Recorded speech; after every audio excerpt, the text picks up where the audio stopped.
What is evidence? The word evidence is derived from the Latin root of evidence or evidere, which means to prove, साबित करना, to ascertain, मालूम करना, to make clear, माने एकदम clarity लाना.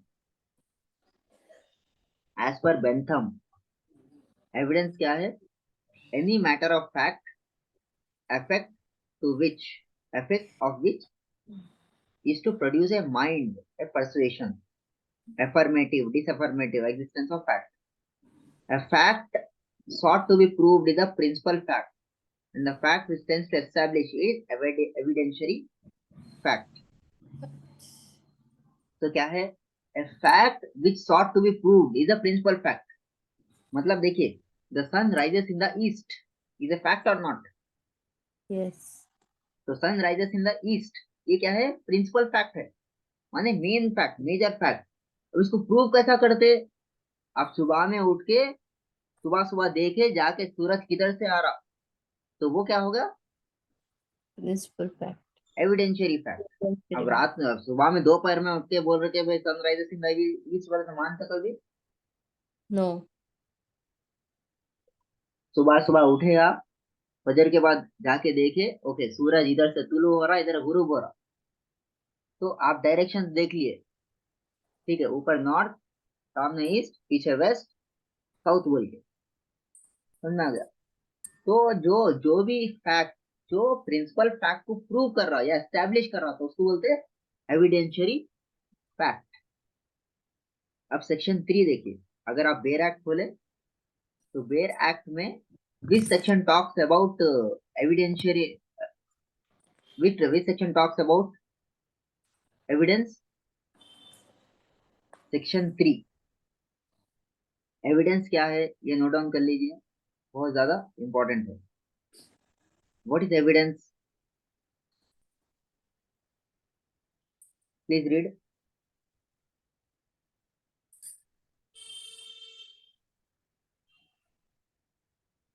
What is evidence?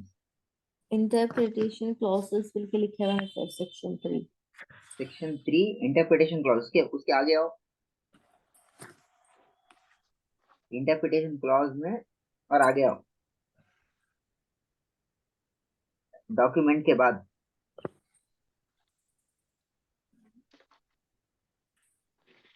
Screen पे देखो.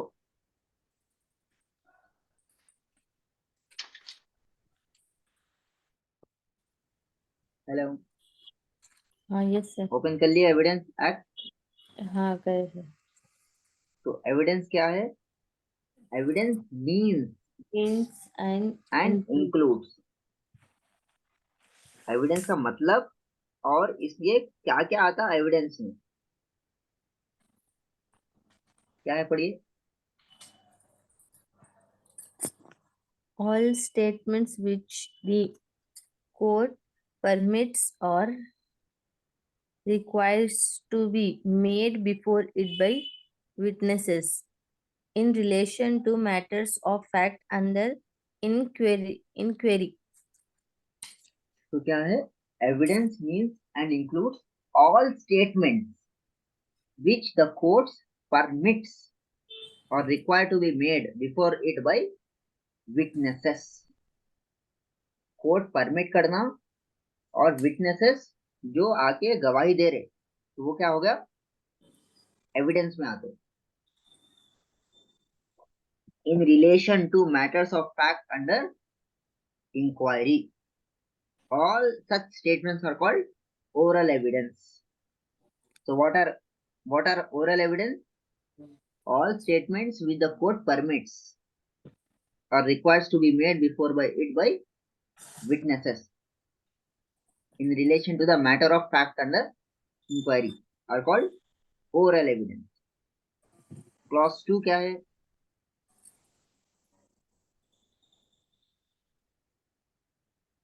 What is clause 2?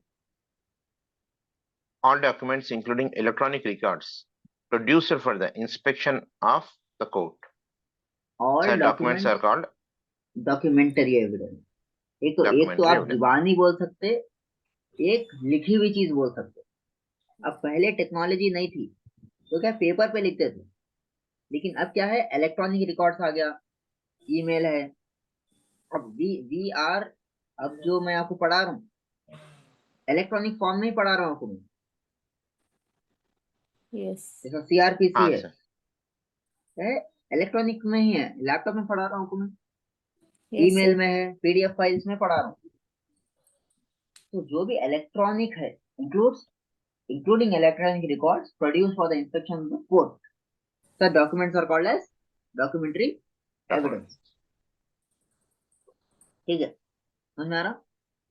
हाँ sir, oral evidence, documentary evidence. Oral evidence and documentary evidence. अब इससे पहले क्या देखे थे, प्रिंसिपल एविडेंस देखे थे, और क्या देखे थे, एविडेंशियरी फैक्ट और प्रिंसिपल फैक्ट। ठीक है, हाँ अब एज पर सेक्शन 3 ऑफ द इंडियन, जब आप वेर एक्ट में से पढ़ लेते, now come to the notes और एक्सप्लेनेशन पार्ट। अब एविडेंस देखिए, two kinds of evidence, one is oral evidence, second one is your documentary evidence. What is oral evidence? जो भी आप जुबानी बोले और जो कोर्ट एक्सेप्ट करा तो उसको बोलते हैं ओरल एविडेंस। डॉक्यूमेंट्री एविडेंस क्या है? जो भी लिखी हुई चीज है including electronic, but and it which does court not, accepts. The court accept, बहुत इंपॉर्टेंट है। What is evidence? It the court permits, that is evidence. Whatever court accepts can be considered as evidence. It can be Evidence. oral, it can be documentary. अब documentary में it includes electronic records also. ठीक है, अब evidence है, देखिए evidence के दो शाखा हैं, ओरल और डॉक्यूमेंट्री। और ओरल की बात करें आप, it means all statements in which court permits or required to be made before by witnesses in relation to the matter of fact or inquiry, जैसा पढ़ लिया अभी। अब डॉक्यूमेंट्री एविडेंस क्या है? All documents including e-records or electronic records produced for the inspection of the court. ये क्या है, कोर्ट का हो गया, कोर्ट के हिसाब से। तो कितने एविडेंसेस है अपने पास एविडेंस एक्ट के हिसाब से? Two Go ahead. types, तो कौन से? Oral oral evidence, and documentary. Oral and documentary. document. अब देखिए, अब आप कोर्ट में कितना भी क्लियर रख दो, अपने जो जहना है बहुत कंफ्यूज रहते, सुप्रीम कोर्ट को बार बार क्लैरिफाई करना रहता, कितना भी क्लियर बोलो, लेकिन दिमाग में बात नहीं बैठती। तो केस हुआ Hardeep Singh versus state of Punjab, 2014 का केस है, लेटेस्ट।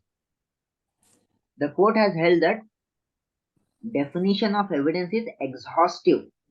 What is exhaustive? माने हर चीज ये क्या कर ले रहा हूं, बहुत सारी चीजें उसके अंदर आ गए। ठीक है, it is exhaustive in the sense that every kind बता रहा हूं, जो भी कोर्ट एक्सेप्ट कर रहा ना, वो क्या हो गया, every kind of evidence can ultimately B reduced to the category of either orally or documentary. कुछ भी रहने दो, या तो आप जुबानी बोल सकते, अगर आप जुबानी से ज्यादा जाना चाह रहे तो उसको पेपर में लिख के बोल सकते। ठीक है, अब एफिडेविट दे रहे आप, एफिडेविट क्या दे रहे हैं, जो Written, जुबानी बोल रहे हैं उसको क्या कर रहे हैं आप, अल्फाज written में उसको में. कन्वर्ट कर दे रहे। एफिडेविट जो बनाते आप रिटर्न कर दे रहे हो उसको। Yes. तो हर चीज जो भी कोर्ट पूछा, या तो जुबानी बोल सकते या जुबानी नहीं बोल सके तो एफिडेविट में बना के दे देते आप, खत्म, खत्म पे, ओथ पे एफिडेविट दे देते। समझ आ गया? क्लियर है पॉइंट? यस और no? Yes, sir. Yes, sir. अब evidence Yes, sir. Signifies only the instruments by which relevant facts are brought before the court. अब देखिए, फैक्ट है, अब relevant fact, फॉर एग्जाम्पल मैं आपको बोला what is a relevant fact, what is a fact, sun rises in the east is a fact. अब Yes, sir. अब उसको सपोर्ट करने के लिए आप बोल रहे हो मैं रात में गया था छत पे, बोले तो इज इट रेलेवेंट और इररेलेवेंट? Irrelevant. अब sun rises in the east बोल रहे हैं, लेकिन मैं रात में छत पे जाकर सूरज को देखने के वास्ते, इरेलेवेंट और relevant? Irrelevant, sir. Irrelevant fact हो गया हूँ। सो Yes. एविडेंस ऐसे ही चीजों को देखता जो रेलेवेंट फैक्ट को बता रहा। Sir, relevant meanings related, relevant माने sir. रिलेटेड। अब जो चीज, अब देखो, ए पूछे तो बी बोलते, बी पूछे तो सी बोलते। Yes. तो क्वेश्चन क्या है? अब for example I asked you breakfast करे क्या, तो आप क्या बोले? रात का खाना खा लिए बोले। अब वो रिलेवेंट है इररिलेवेंट है? Irrelevant. इररिलेवेंट। अब if I ask you height क्या है, अब आप बोलना स्टार्ट करें मेरे दादा की हाइट इतनी थी, नाना की हाइट इतनी थी, परनाना की हाइट इतनी थी, परदादा की हाइट इतनी थी, दादा की हाइट इतनी थी, खुद की हाइट नहीं बोल रहे, तो रेलेवेंट है इररिलेवेंट है? वो Irrelevant होता है. इररिलेवेंट। जो भी चीज आपके केस से जुड़ी हुई नहीं है, दैट्स ऑल इररिलेवेंट। और जो भी चीज आपके केस से जुड़ी हुई है, जो फैक्ट प्रूव कर रही और कोर्ट के सामने लाए उसको, तो उसको बोलते एविडेंस। ठीक है? और कोर्ट एक्सेप्ट भी करना, अगर कोर्ट एक्सेप्ट नहीं करे तो इट्स नॉट एविडेंस। ठीक है? Next, Okay. मेजोरिटी। मेजोरिटी जो आप जो केसेस होते हैं यही चीज पे होते हैं कि आप कोर्ट के, ट्रायल कोर्ट होता, ट्रायल कोर्ट के सामने एविडेंसेस लाते। अब ट्रायल कोर्ट उसको एक्सेप्ट करे तो एक अलग डिसीजन होता है, एक्सेप्ट नहीं करे तो अलग डिसीजन होता। और जब आप Okay. उसको वो जजमेंट को जब चैलेंज करते आप हायर कोर्ट में, तो यही बोलते कि मैं ये एविडेंस सामने रखा था, ट्रायल कोर्ट वो एविडेंस को एक्सेप्ट नहीं करा, तो आप फिर से देखो इसको, क्या वो सही था गलत था वो। अगर उसका हायर कोर्ट एक्सेप्ट कर लिया, ट्रायल कोर्ट के ऊपर सेशन कोर्ट रहता, सेशन कोर्ट के ऊपर सुप्रीम कोर्ट रहता, सॉरी हाई कोर्ट रहता, हाई कोर्ट के ऊपर सुप्रीम कोर्ट रहता, तो आप ट्रायल कोर्ट से लेके सुप्रीम कोर्ट तक जा सकते। ये बताने का उसने मैं एविडेंस बताया था, बट ये लोअर कोर्ट एक्सेप्ट नहीं करा था, आप देखो सही है गलत है वो। ठीक है? तो इसी के बेस पे आपका केस बनता और बिगड़ता। It is different from proof which is effect of evidence. Proof क्या है?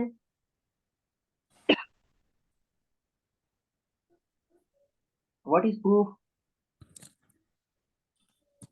प्रूफ क्या है? बस एक चीज है, लेकिन वो एक्सेप्ट कर लिए तो क्या हो जाता है, वो एविडेंस, नहीं करे तो प्रूफ ही रह जाता है। ठीक है?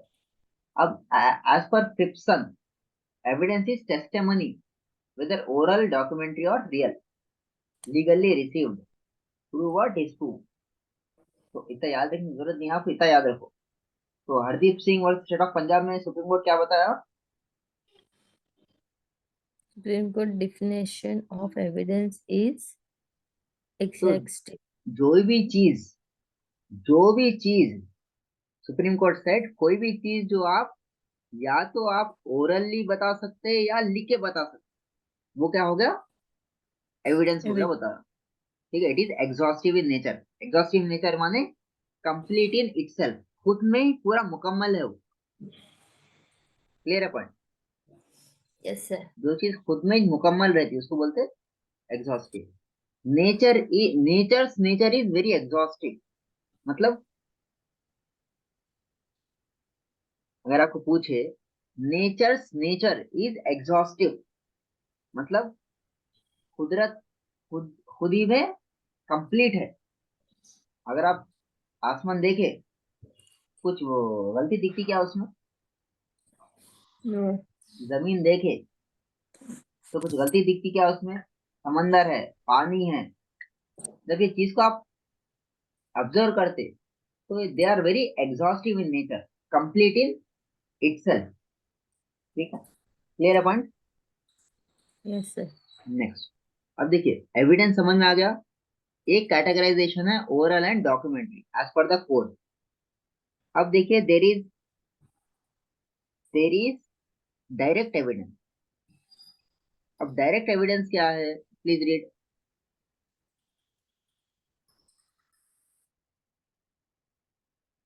What is direct evidence?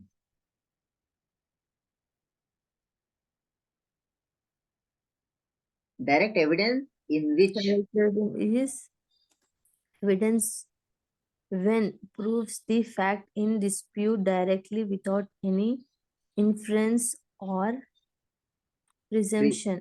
Presumption मतलब क्या है? ऐसा एविडेंस जो डायरेक्टली प्रूव करता, कोई कयास लगाने के बावजूद, बिना कयास लगाए या बिना अंदाजा लगाए। अब देखिए क्लास कब है, क्लास कब स्टार्ट हुई? 8:30 को क्लास स्टार्ट हुई या 8 बजे क्लास स्टार्ट हुई, तो आप टाइम देख लेके बोल दिए थे कि भाई ये वो क्या है, डायरेक्ट एविडेंस हो गया। अब अगर आप क्लास अटेंड नहीं करें, अगर आप अंदाजा लगा रहे, मैं ये टाइम में मैसेज करे तो मुझे ये टाइम पे लिंक आया था, ये टाइम पे क्लास स्टार्ट हुई थी बोल के, तो क्या वो डायरेक्ट एविडेंस है? No. विदाउट अंदाजा लगाए हुए, अंदाजे के बगैर जो चीज प्रूव कर सकते, तो उसको बोलते डायरेक्ट एविडेंस। Correct ठीक है। evidence.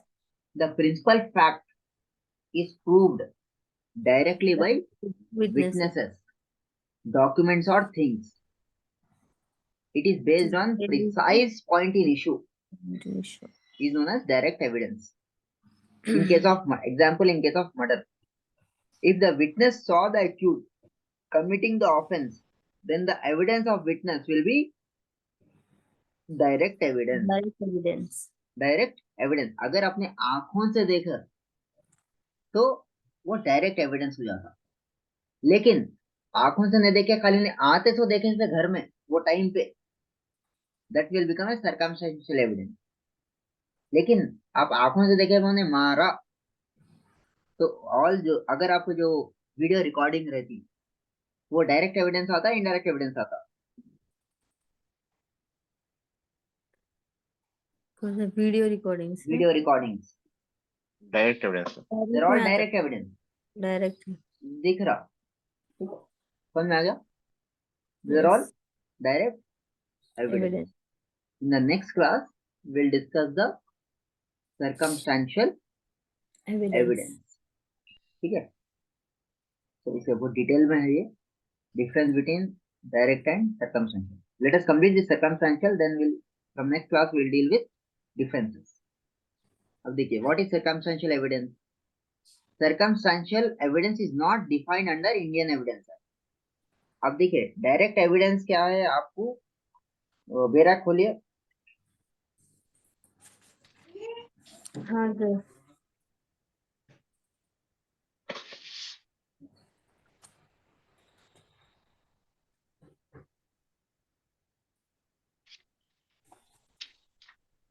To open a Bear Act,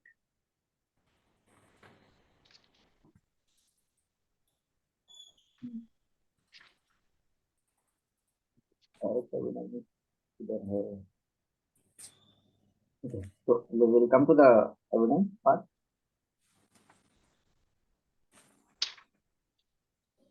के सेक्शन 62 एंड 63 मार्क कर लेके रखिए।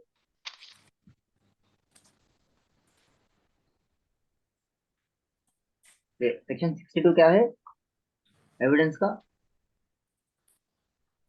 Primary evidence, sir. Primary and Secondary. Secondary evidence. Normally direct evidences are primary evidence, Mm. जो चीज को डायरेक्टली प्रूव करती विदाउट एनी एजम्पशन।